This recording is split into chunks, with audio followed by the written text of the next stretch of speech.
आपकी मुलाकात करवा रहे हैं एक पेशावर की स्टार से, तामीन खान। जी हाँ, जिन्होंने पाकिस्तान की तेज़ तरीन एथलीट का एजाज़ अपने नाम किया है। तामीन खान से आपकी मुलाकात करवाते हैं। तामीन, बहुत बहुत शुक्रिया आपके वक्त देने का। सबसे पहले बताइए, क्या फीलिंग्स थी जब इतना बड़ा एजाज़ हासिल हुआ? वालेकुम सलाम, thank you for having me on the show. ये मेरा थर्ड नेशनल टाइटल था। इससे पहले मैं नेशनल चैंपियनशिप 2022 और नेशनल गेम्स 2023 में ये टाइटल अपने नाम कर चुकी हूँ। इस बार थोड़ा सा चैलेंजिंग इसलिए था क्योंकि बीच में मुझसे एक चैंपियनशिप मिस हो गई बिकॉज आई वाजंट वेल, और दूसरी में मुझे बैक इंजरी थी। तो ये मेरा अच्छा कमबैक हुआ and I was very happy from the result. ज़बरदस्त Tameen, you have been the national champion now और माशाल्लाह से you are the fastest Pakistani female right now. आगे के plans internationally, because last time अगर कोई इंटरनेशनल हुई है तो correct me if I am wrong, Naseem Hameed थी द फास्टेस्ट साउथ एशियन, तो उस गोल पे आपकी नज़र है इंटरनेशनली अब? बिल्कुल, उनकी जो टाइमिंग थी 11.81 इलेक्ट्रॉनिक, उनका रिकॉर्ड है और मेरी यही उम्मीद है, ख्वाहिश है कि मैं इस रिकॉर्ड को ऑफिशियली तोड़ूं। अभी जो आगे इंटरनेशनल कॉम्पिटिशन्स आएंगे, आई होप सो कि पाकिस्तान में जो सैफ गेम्स का कहा गया था वो अपकमिंग ईयर में हो, और उसके अलावा एशियन चैंपियनशिप है और 4 साल बाद फिर ओलंपिक्स 2028 है। तो मेरा यही गोल है कि इन सब इवेंट्स में मैं अच्छी परफॉर्मेंस करूँ, पाकिस्तान के लिए मेडल जीत। अच्छा, वैसे तामीन, मुझे पता चला कि आप कानून की पढ़ाई कर रही हैं। कानून की पढ़ाई ऑलरेडी इतनी टफ होती है, उसके साथ साथ प्रैक्टिस के लिए वक्त निकालना, किस तरह से मैनेज करती हैं आप ये सब?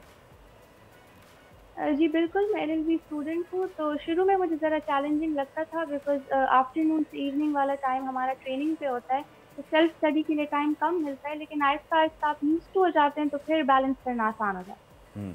अच्छा, तामीन ये बताइए कि जब भी अभी हमने देखा हाल ही में ओलंपिक्स, और हमारे जो गए थे पार्टिसिपेंट्स, उन्होंने अपनी एबिलिटी के हिसाब से बहुत अच्छा किया, चाहे वो स्विमिंग हो, चाहे, और अर्शद नदीम तो हमारे सबके लिए एक रोल मॉडल हैं ही, the gold medal boy.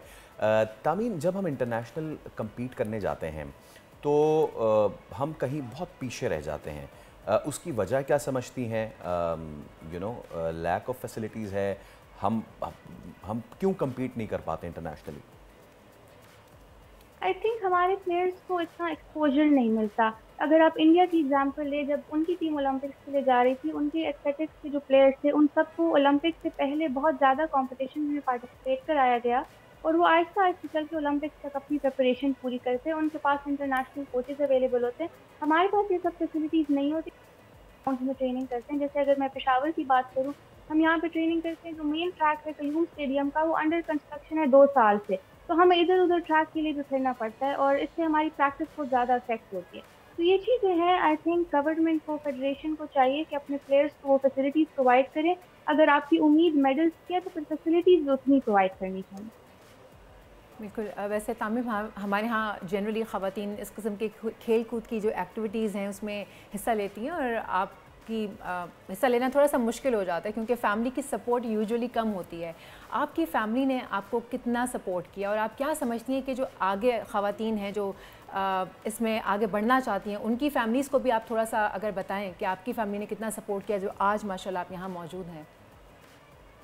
I think अगर आज मैं इस पोजीशन पे हूँ, मेरी फैमिली की वजह से ही हूँ, क्योंकि अगर आपको अपने पेरेंट्स की सपोर्ट होती है तो आपके लिए हर चीज़ आसान हो जाती है। चाहे मेरे एजुकेशन से रिलेटेड कोई चीज़ हो, चाहे मेरे स्पोर्ट्स से रिलेटेड हो, उन्होंने हमेशा मुझे मेरे डिसीजन में सपोर्ट किया। और मैं सारे पेरेंट्स को भी यही कहना चाहूंगी कि आपके बच्चों को जिस चीज़ में इंटरेस्ट है, आपको उनको सपोर्ट करना चाहिए चीज़ में, क्योंकि जो चीज़ आप दिल से करते हैं आप उसको ज़्यादा टाइम तक लेके चल सकते हैं। अगर आप फोर्सफुली कुछ चीज़ करते हैं तो फिर आप उसको जल्दी छोड़ दें। राइट, अब राइट नाउ हम आपकी जो प्रैक्टिस सेशंस हैं उसकी फुटेजेस भी दिखा रहे हैं, and the way you are practicing it's outstanding. आखिर में Tameen, a message for the female, हमारी जो लड़कियां हैं, चाहे वो क्रिकेटर्स हों, अभी हमारी लड़कियां फुटबॉल खेल रही हैं right now as we are talking, चाहे वो कोई भी स्पोर्ट्स खेल रही हों, उनके लिए आप क्या मैसेज, और उनकी फैमिली को आप क्या मैसेज देना चाहेंगे? मैंने जैसे कि पहले कहा, मेरा यही मैसेज है कि सबको अपने गोल्स अपने लिए सेट करने चाहिए और फिर इन गोल्स पे किसी किस्म का कॉम्प्रोमाइज़ नहीं करना चाहिए, उसी से रिलेटेड मेहनत करनी चाहिए।